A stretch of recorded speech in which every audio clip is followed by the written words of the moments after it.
So hello guys, welcome back to the another video of greedy algorithm. This video have took some time because my exams were going on and now there is a slight delay in the exam, so I can record this video.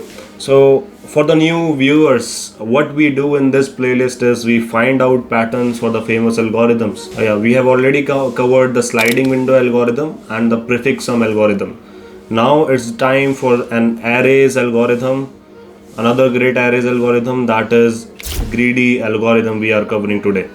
So let's go ahead and let's have some fun, and I hope that you will understand this algorithm in the best way possible. I will try to explain you. So let's begin. So what is actually greedy algorithm? So greedy algorithm makes the best choice at the local system. What does local system means? Like, it makes the best choice at your current step without taking care of future or previous or past anything else. Like, you might have heard that you should live in present. So that is greedy algorithm. It only lives in present and it does not care about past and future events. That is greedy algorithm, right? So what I have written is, it makes the best choice at the current moment, hoping it leads to the global optimum answer. So it does not, it's hope that it will not lead to any global errors and it lead to the global optimal answer. That is what is greedy algorithm. In simpler words, you have to choose your current best choice without taking care about the future and past. That is the best thing, that is the best explanation you can get for a greedy algorithm, right? So problems, basically you need to solve the problems, right? That is the main motive of greedy algorithm as well.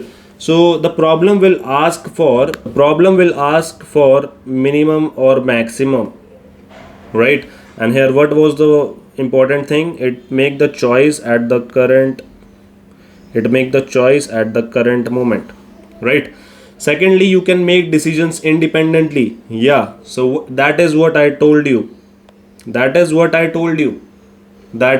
does not depend on the future and the past events. Example, these problems are mainly related to interval problems, profit problem, deadline problem, and many other problem we will solve tonight, right?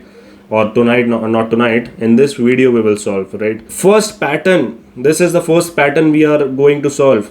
So the first pattern for greedy algorithm is interval scheduling pattern. This is the most important and the most easiest, I would say. This is the most easiest pattern you can get. When do we need to use these type of pattern is, we need to use them when we talk about intervals, right? When we talk about meetings, when we talk about the overlapping range, and when we talk about the scheduling. These all keywords, whenever you see these keywords, blindly apply this pattern. What do we need to do in this? We need to sort or you can say we need to sort the interval on the basis of end time or start time, or sometimes both, or sometimes we need to use the heap. So that is the main problem you will face. When do we need to solve by end time? When do we need to solve by start time? When do we need to solve by, sort by heap? So this is what you will get after you will be solving many problems, and I will list down almost 10 to 20 problems on greedy algorithm pattern wise in the description box, so you can go and check that out on my GitHub, right? So let's solve two questions based on this pattern. So first question says that maximum number of events that can be attended. This is the question number 1353 on LeetCode. So what does this question mean? That we need to tell how many maximum events we can attend based on the events. So what this is, we can say events of I.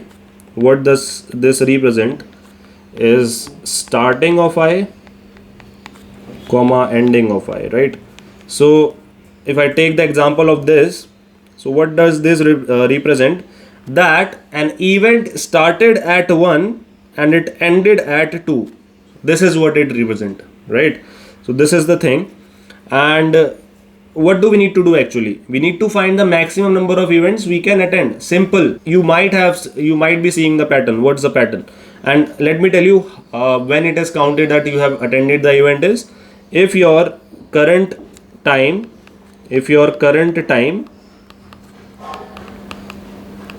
is greater than equal to start and less than equal to end. So that is when you can attend an event. You might be having an idea, right? You just need to sort it. You are getting an idea, right? Say yes, please. You are getting an idea that I need to sort it simply. So if I sort this, I will get that firstly 1 2, then again 1 2, and then you will see 2 3 and 3 4, 2 3 and 3 4, right? Now simply you might be seeing that if I start from day 1, I have already sorted it, right? Which event can I attend? I can attend this event, right? Surely I can attend this event. Why? Because day 1 is greater than start timing, greater or equal to, yeah. So we can attend this. So this is attended. Now comes the day 2. Can we attend this event? Yes, we can. Why we can attend? Because this is less than equal to the end, right? Now on day 3, can we attend this event? Yes, we can. And similarly on day 4, can we attend this event? Yes, we can. 3 4. So simply the answer is 4, that we can attend all the 4 events, right? But how will we write the code of this? What's the institution behind this? So very first thing, as you know, that sort on the start time, or you can say start time, yeah. Sort on the basis of start time. First thing first, right? हमने इसको start time, on the basis of start time we have sorted it. First step finished. What's the second step? As you know that on the basis of days we are taking out events. Based on end index. You might have observed on the basis of days we have taken out events on the basis of end time. So here we should use what? We should use min heap. Let me tell you very simply where do we need to use heap. So you always need, I have already discussed in the upcoming questions, but let me tell you a statement. Always we need to use heap where you get the feeling that you need to get the minimum or maximum every time you are updating something. When you get the feeling that you need to update, or you need to retrieve, or you need to get something, you need to get some value when you are updating index or anything else, right? When we want to get minimum or maximum, when we are continuously updating, and the minimum and maximum will be continuously updated as well, that's where you need to use heap. So that is the thing, we will use min heap on an index, right? And then check it. What do we need to check? Is current less than equal to end or not? Just check this, right? Let's write a pseudocode or algorithm for this question. So first of all, just do arrays dot sort on the basis of, or you can say arrays dot sort on what's the name of this array? This array is named as events. Arrays dot sort events on the basis of what? A comma B. We need to sort it on the basis of the first index, that is the starting time. So this is the Java code I am writing, right? So firstly हमने arrays dot sort, we have sorted the array, events array, right? First step is done. What's the second step? We need to make a min heap. So just declare a priority queue, and on by default the priority queue is already a min heap, right? You must be aware of that. So just declare it. I am not wasting your time on this thing. You can find out the code on your own, right? If you get the institution, you can write your code, right? Then what we need to do is we will just start. So from which index we will start? I told you that day 1, day 2, day 3, day 4. from which index we should start. We should always start from this index. We should always start from this index, right? We will start from, for I equal to, what will be the I? This will be always event 0 0. This will be always events 0 0, right? And we need to make the for loop, right? We'll keep on moving, right? Till when we will till, or you can just, or for your easy understanding, instead of writing the for loop, you can just make a while loop, right? You can just make a while loop and say while events dot length, or you can say I is less than equal to, something like that we can do, right? And then what we need to do is, supposedly we are at 1, supposedly I is equal to 1, so we need to push all the elements whose start time is 1 in the priority queue. We need to push all the elements that have the start time as 1 in the priority queue, right? So what will happen if I equal to 1 in the priority queue, min heap, that is min heap, we will push all the elements starting with 1, right? That is the first step. First step is push elements starting with 1. This will increase, right? In the next loop it will 2, next loop it will be 3, so that is why we are doing this. Next step is pop out all, you can say pop out all expired events. What are expired events? Pop out all the expired events, because they are of no use, right? What are expired events?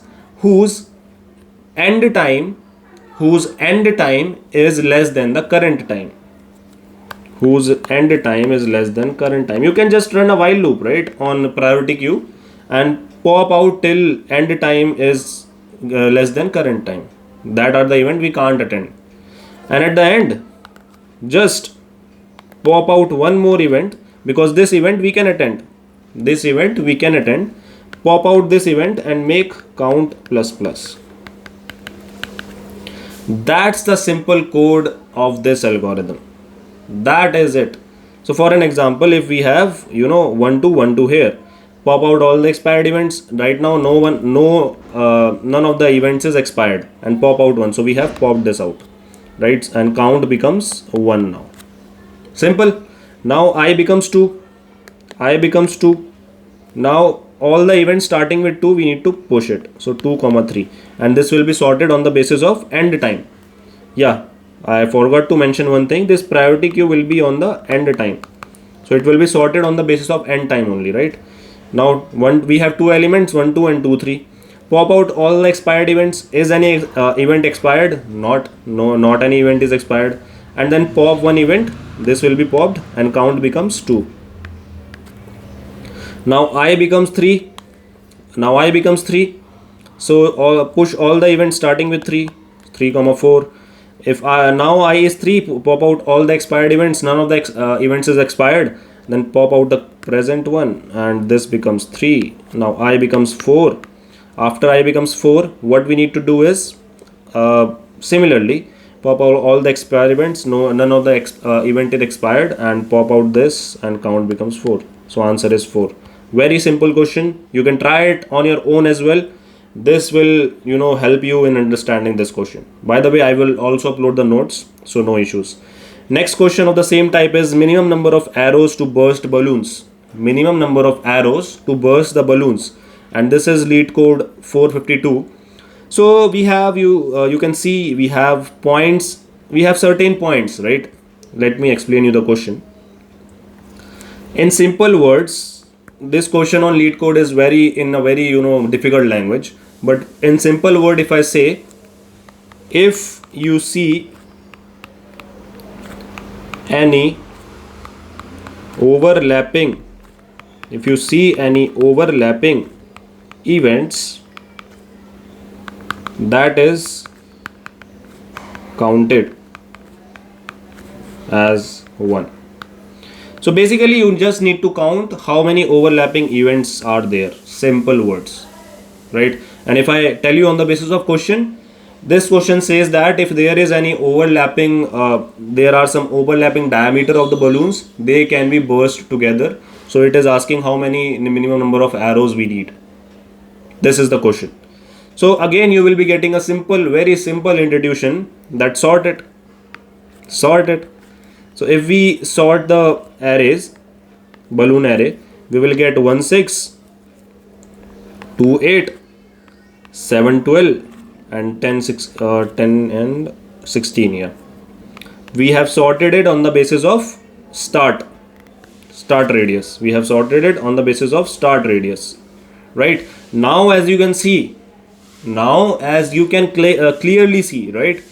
And what does overlapping means? Right now you can see, if I have supposedly this is 1 2 3 4 5 6 7 8, let me make you understand very clearly, right? So from 1 to 6 this is balloon 1, and from 2 to 8 this is balloon 2, and from 7 to 12 it is, right? So right here you might be asking that these three balloons are overlapping, but no, these three are not overlapping. As you can see, yeah, this balloon is overlapping with this one, no issues, but this balloon is not overlapping with this. So these three are not overlapping. Three balloons will be, or you can say two or more balloons will be overlapping if all of their diameters or all of there is something in common between them. Here you can see it is ending at 6 but it is starting at 7, so there is nothing common between 1 and 3. Yeah, there is common between 2 and so it is not following transitive property, if I say you in a very mathematical word. If it is following transitive, it is not, it does not mean it is overlapping. That's it. That's the main, it's a very easy question, right, to find overlapping events, but that is the only thing that is making this question very complex. But yeah, this is a very simple question as well. Let me tell you what we will do. Step 1, sort array. Step 1 is sort array on start index, right? So this we have done. Secondly, run a for loop. Run a for loop on length. How many balloons are there? We have to just run a for loop on them, right? Let me tell you the code here, this question code. So after arrays dot sort, you can write balloons. What we need to do is we need to always maintain a minimum endpoint. If the arrays are overlapping, we need to maintain a minimum endpoint so that we can also check for more than 2 balloons if they are overlapping, right? So in the starting, what will be the minimum endpoint? This, because we are starting from this, right? So it will be balloons 0 0 always, and we will start from I equal to 1 to length. Now we will have two cases with us. First case, if balloons are overlapping. Second case is if they are non-overlapping, right? What do we need to do in the first case? How we will find if balloons are overlapping? How? Tell me. If minimum index is greater than balloons 0 1, sorry 0 0, sorry, यहाँ पे I, it will be I and 0, right? This ensures that the balloons are overlapping, and then we need to update the min. It will be math.min comma balloons I comma 1. Simple. Why are we doing this? As I told you that these, if I talk the example of these three balloons, why this and this is not overlapping? Because of this index, right? If we supposedly these two overlaps, 1 6 and 2 8 overlaps, what is, criterion, what is the criteria that 7 12 is overlapping with these two or not? This is 6. And what is 6? It is the minimum of these two. That is why we have done this. If they are non-overlapping, just do count plus plus, right? What is the criteria of non-overlapping? You can put down an else condition. So this is basically the code for this. Isn't it simple, right? I have, on purpose bring some, difficult questions on greedy. I have not bring some, find the number of overlapping events. That are some easy questions, right? But we have to practice some difficult questions. That is why I have bring some good questions here. Next pattern we can move forward with is sorting plus greedy. When will we use this? When we need optimal arrangement order, right? When you will get in mind that, yeah, sorting will help this problem to reduce and solve it in a easy manner. Sort them, greedy after sorting. Now, this is the question number 881 on LeetCode, boats to save and limit is 3. What this question says is, the maximum limit of a boat is given, that is 3. The maximum limit of a boat is given, that is 3. And there are certain people, or you can consider this as a maximum weight. Maximum weight a boat can hold is 3. And these are the people waiting on an island. What's the minimum number of boat you need to save all these people? Then again, you are getting in mind, right? This is the intuition you are getting. We certainly need to sort, because if we will be sorting, we have given the limit. We are given with the limit. We can certainly we can certainly just go and match a condition, and that's it. We can find the answer very easily, right? So certainly if I sort this in ascending or descending, it does not matter. So let's sort it on the descending order, right? We have a limit of 3, right? Now I will tell you just sorting is how is sorting enough is not sorting enough is not enough, right? Let me tell you why. If we have sorted it on the basis of limit, right? First boat will come, it has a limit of 3, so it will take out this, so count becomes 1, right? Then second boat will come, it has a limit of 3, so it can only take this, because if you sum these two, it will become 4, right? And it has also a condition, right? At a time only 2 people are possible. Only 2 people possible. Alright. Yeah, so if I can only take this one, so this is equal to 2. Then again boat will come, I can take this one. It becomes 3. Yeah, this time I can take these two, right? This become 3. This is working in this particular condition. This is working. No issue with that, right? But what if I have an example 2 2, you can take 2 again,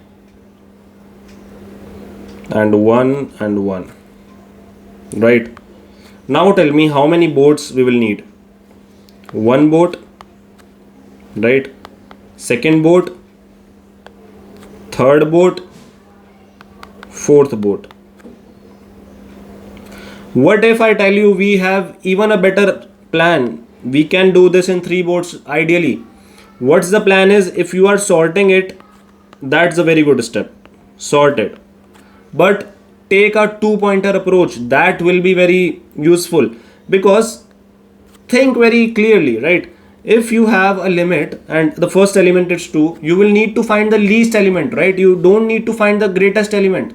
Again, you need a least element that you can fit in, right? So that is why take a pointer here, P pointer, and take a pointer here, Q pointer. If we have the limit of 3, just go at 2, right? We have 2. So the limit is 3. You put in 2, so limit left is 1. Then you have the Q pointer here. So yeah, on the one go, we came with these two, so these have one board. Then increase the P pointer and Q pointer as well. Second board came, then we can again take these two, so this is the second board, and the third board for this one. Now we have solved this in 3 boards. We solved this using 4 boards, so this is a more optimal approach. I'm not writing the code for this one because I guess it's too easy, right? You just need to make a 2-pointer approach, right? If you are not aware of 2-pointer, next video is coming for the whole arrays algorithms in one go. That will be a very interesting and a long video. All the algorithms of array we will list down and solve that. So isn't it easy question, right? It needs some brain, but these questions, after solving these questions, we get some good feeling. Third pattern is local optimal decision. So what is the info I can carry forward basically? This is a jump game. You might have solved this using DP. So most of the problem you are solving for greedy algorithm, you might think that I can solve this in DP very easily, right? So why to use greedy? But in some cases, the interviewer don't want a DP approach, right? Because DP takes a lot of time complexity. The interviewer might want a greedy algorithm. So this question similarly you might have solved using DP, right? 32104. So what this says as you will start from the 0th index and can you reach at the last index or greater? Can you reach at the last index? That is what the question says. So how can we solve this using greedy? This time we don't need to sort because we can't change the pattern of the question that is given. It is very important to keep the pattern, right? So this time sorting won't work. So how we will solve this? It says we have 3, 2, 1, 0 and 4. We will keep greatest, something as a greatest variable. It defines that what's the greatest position we can reach. So if we start from 0th index, so this is 0, 1, 2, 3 and 4. If we start from the 0th index says we can move 3 steps. So the greatest position in the starting it was 0 supposedly, and if we plus 3 on that, we can reach till 3rd index. That's the greatest position. Then we will go to the next index. Can we, so firstly, so there are 2 steps in this question. If I go right here, if I write the code for this, let's suppose we are writing for the code for this, right? So we will do while we will say I is less than n. This is the basic thing, and this condition is the most important one. We always need to check if I is less than greatest, less than or equal to, because we must be aware that can we reach, if we are on this position, can we reach this position actually? We need to check this always, right? So yeah, 1 is less than the greatest, 3rd position, we can reach till here, so definitely we can reach at the 1st position. So then what we need to do is we need to compare, right? The greatest, or you can say right here, greatest will be equal to math dot max of greatest comma ith position plus nums of I, right? This is the simplest code you can get.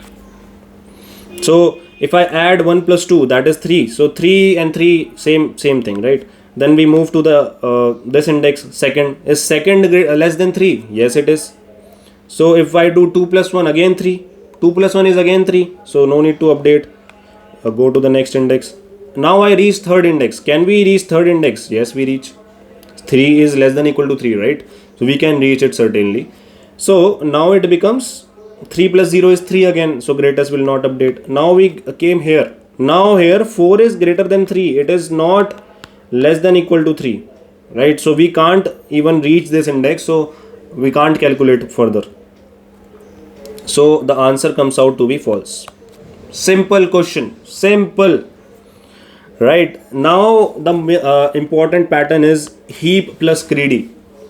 I already told you in the first pattern that we only use heap when we feel like updating plus min max will be done at a regular interval of time. Updating plus min max will be done at a regular interval of time, right? We did in the first problem. So this is a very interesting question. This is 1642 in the LeetCode, this one. Let's solve this problem. What this problem states, these are the heights of building. Supposedly this is 4th height, this is 2nd height, this is 7, and this is 6, and then this is 9, this is 14, and this is 12, supposedly, right? These are the heights of building. What are these heights? 4, 2, 7, 6, 9, 14 and 12. These are the heights of building. So the question says that, first thing, if we are going from a greater height to smaller one, no need of brick or ladder, right? For an example, if we are going from 4 to 2, we don't need any brick or ladder, we can directly jump, right? This is what it said. And second question is else, second part is else we need brick and ladder. Simple, right? Simple. So what's the significance of bricks and ladders? If ladder can cover any distance in one go, right? If we have 2 to 7, we are jumping from here to here, it can cover. If we are jumping from here to here, it can cover, but one distance at a time, right? If we have jumped from 2 to 7, the ladder will become 0 now, right? That's the significance of ladder. But what's the significance of brick? So if we are going from 2 to 7, the difference is of 5. So bricks, we have 5 bricks. So 5 minus 5 becomes 0. So now 0 bricks will be left. Right? You are getting my point, right? So how to solve this question, Kunal? I said that now you are getting a thing, right? Ki first of all, we need the differences, right? If I calculate the differences, right? Let me calculate it. From 4 to 2, it's minus 2 distance. Sorry. From 4 to 2, it's minus 2. Or you can write it here, right? From 4 to 2, it's minus 2 difference. From here to here, it's 5 difference. From here to here, it's distance minus 1.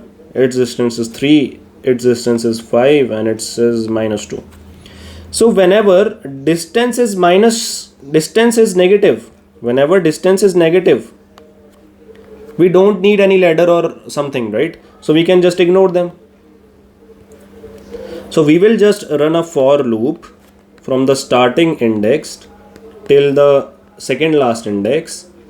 Firstly, calculate the difference. जो भी difference आएगा. How can we calculate the difference? It's a very easy formula. Do heights of I minus heights of I plus 1 simply, right? Calculate the difference. If the difference is greater than 0, then only we need to do something. If it's not greater than 0 or it's negative, we can just skip all the parts and go to the next index, right?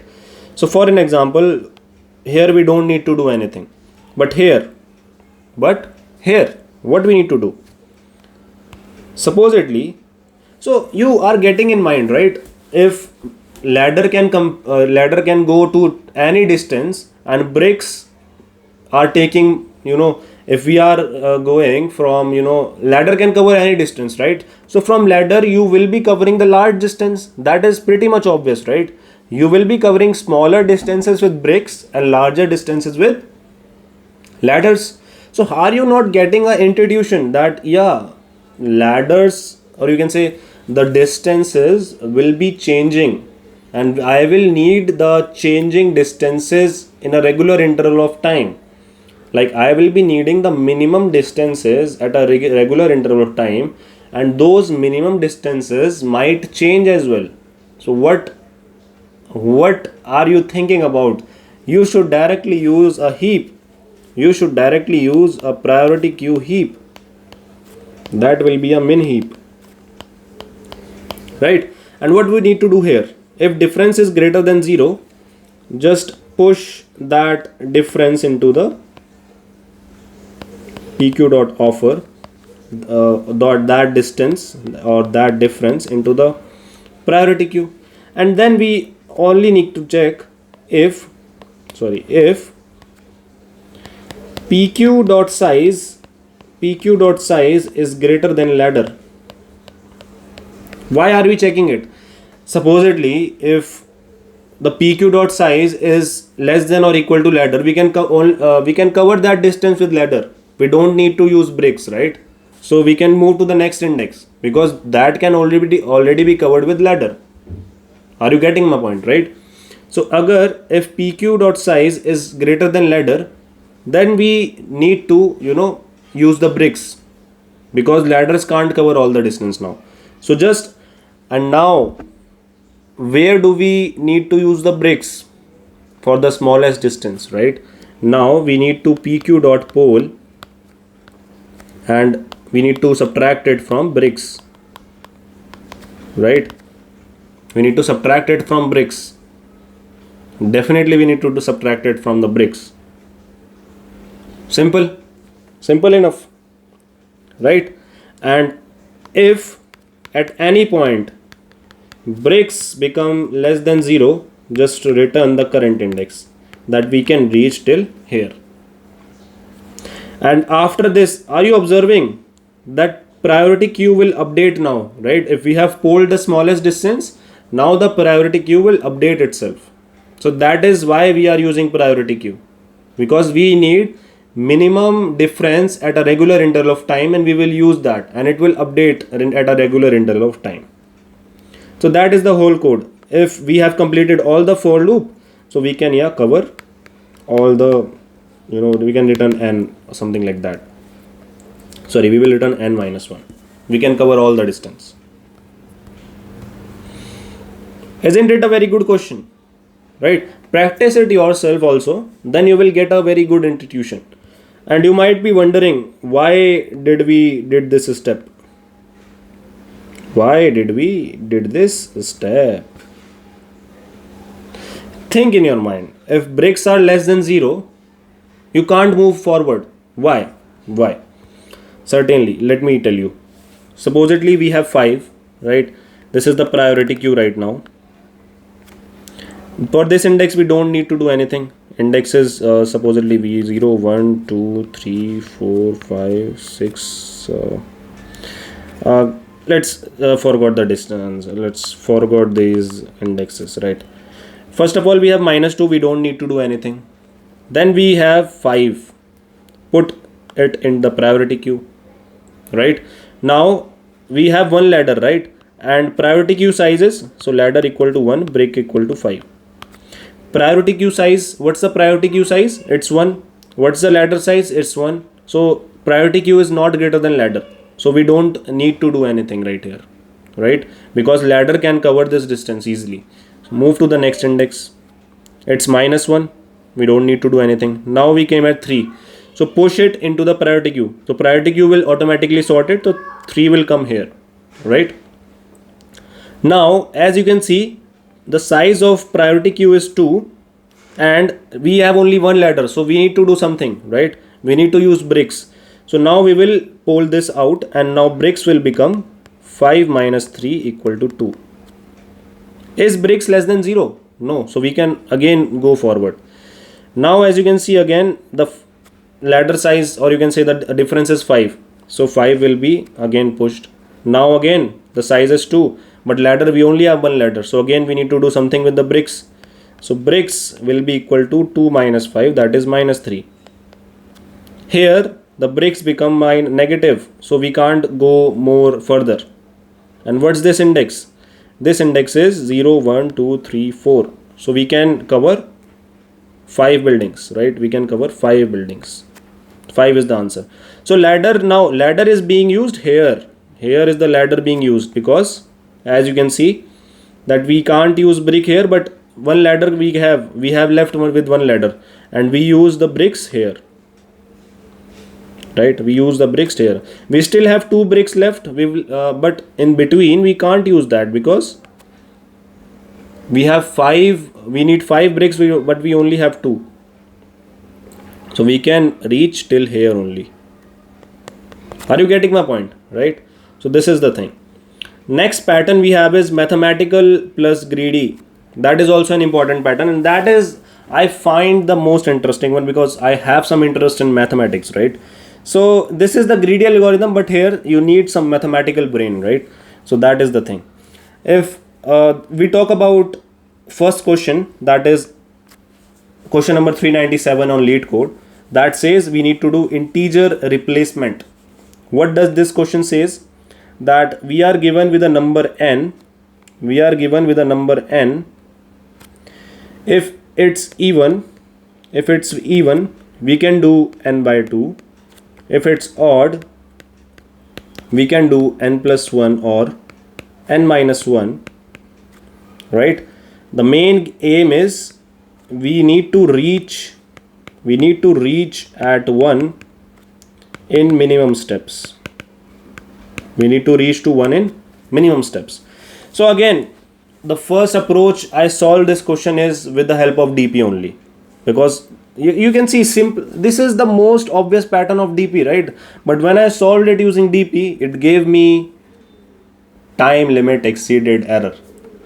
So then you should have a idea that, yeah, so now I have to apply something else. And on the first go, you will not understand you should apply greedy algorithm here, right? Because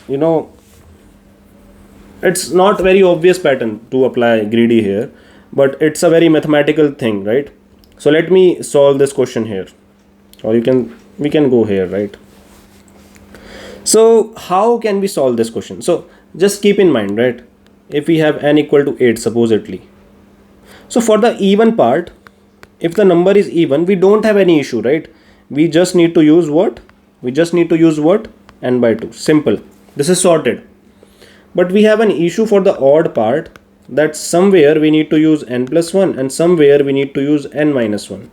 So we need to, figure out where to use n plus 1 and where to use n minus 1, and the question is literally done. That's the main thing. Let's take some examples. Let's take some example. If we have 7,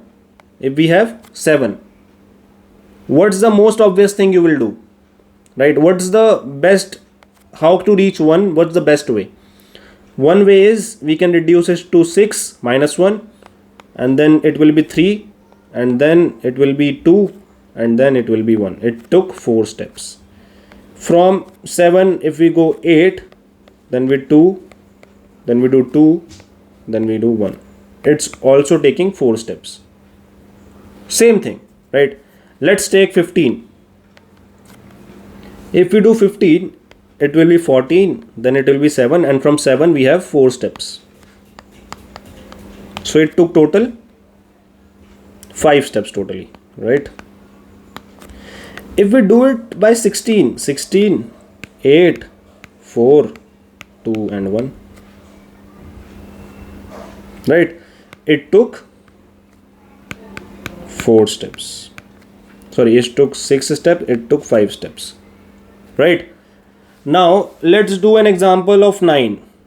Keep in mind these examples. These are very important examples. If I take 9, if I do minus 1, we will do 8, 4, 2 and 1. It took 4 steps. If we do plus 1, so 10, 5,